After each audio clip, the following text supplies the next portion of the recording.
அனைவருக்கும் வணக்கம். மக்களே இங்க பாருங்க, இது வந்து திமுகவினால் ஒட்டப்பட்ட போஸ்டர். திமுகவினால் ஒட்டப்பட்ட போஸ்டர். இது வந்து ஒரு ஆண்மை உள்ள திமுக வரதான் என்ன பண்ணிருக்கணும், கீழே திமுக போட்டு ஓட்டணும். மத்தியில் ஆள்றது பாஜக அரசு. பாஜக அதிமுக ஒன்றிய அரசு எதுக்கு போடுறீங்க? நாங்க என்னைக்கு பாஜக கூட கூட்டணி வச்சோமோ அன்னையில இருந்தே உங்களுக்கு பயம். இந்த திராவிட மாடல் ஆட்சிக்கு பயம். சரிங்களா? நீங்க தைரியமா இருந்தா போன தடவை என்ன பண்றீங்க, பாரத பிரதமரையும் முன்னாள் முதல்வரையும் விமர்சிச்சு கேவலமா கேலி சித்திரம் போடுறீங்க. இந்த கேலி சித்திரம் போடுறீங்க. ஐயா எடப்பாடியார் சொன்ன மாதிரி அவருடைய ஆட்சியில என்ன குறை இருக்கிறது தைரியமா நீங்க சொல்லுங்க, அவர் மாதிரி பேசுங்க. அதை விட்டு இந்த மாதிரி பயந்துன்னு இந்த மாதிரி போஸ்டர் ஓட்டுற வேலையை நீங்க இதோட நிறுத்திங்க. இப்ப நாங்க இந்த போஸ்டர் கிழிக்க போறோம்.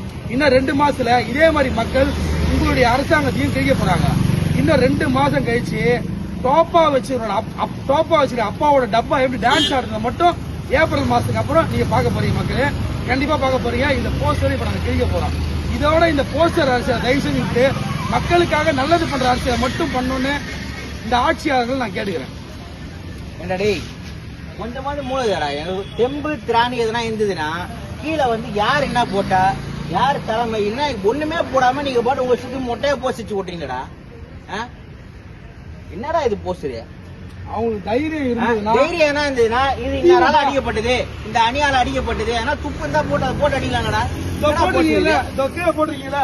பல்லாவரம் சட்டமன்ற தொகுதின்னு போட்டிருக்கீங்களா? இந்த போஸ்டர் வச்சு ஓட்ட வேண்டியது மாதிரி பல்லாவரம் சட்டமன்ற தொகுதி திமுக போட்டு ஓட்டுங்க. தைரியம் தான். எதுக்கு தைரியம் எல்லாம் ஓட்டுறீங்க?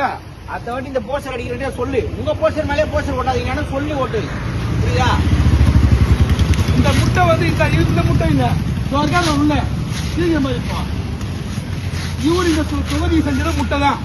இது வரைக்கும் இவரு எதுவுமே செய்யல. வெறும் முட்டை தான். 10 வருஷமா முட்டை மட்டும் தான் இந்த தொகுதியில.